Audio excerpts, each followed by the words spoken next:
Құрметті ағайындар, құрметті қазақстандықтар, біз осыдан бірер күн бұрын жасанды интеллекті Қазақстанның саяси тұрғысын өзгертуге, еліміздің әлеуметтік жағдайын қалай өзгертуге болады деп GPT чатты жазуға кіріскенбіз. Аян деген бауырымыз, сіз кадрға түсуге рұқсат бересіз ба?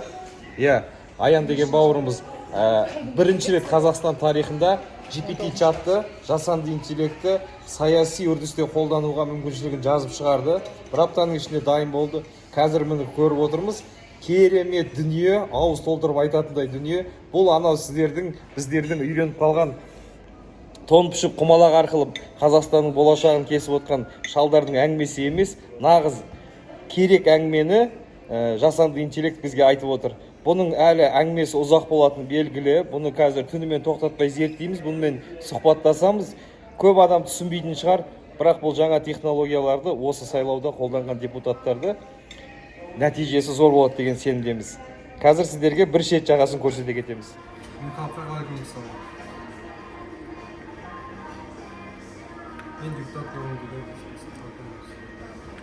Қазақша жазылған ғой бәрі, керемет. Мінекей, бірінші рет жасанды интеллект Қазақстан аудиториясымен, депутаттарға үміткермен байланысқа шығып жатыр. Жауабын оқысаңыз бізге көрінбей қалың. Қарып шаруашылық, егер сіздің кез келген жағдайыңызда кейбір адамдарға көмек керек болса, олармен тікелей өзара әйгілікті байланысқа кіруге болады дейді. Байланысқа кіру үшін телефон, электронды пошта немесе социалды медиа арқылы хабарласа аласыз. Жеке көмексіз өзіңіз басқаларына көмек көрсете аласыз. Көмек көрсетудің бірнеше жолын ұсынып отыр. Халыққа енді бірінші запростар ғой, сосын нақты қоясыздар. Халыққа қандай депутат ұнайды деп сұрайыншы? Жауап беріп алды, қоғамдық мекемелер Қазақстан. Ұзақ жауап береді екен, иә? Ол барлық бірнеше жолын көрсетіп тұр да.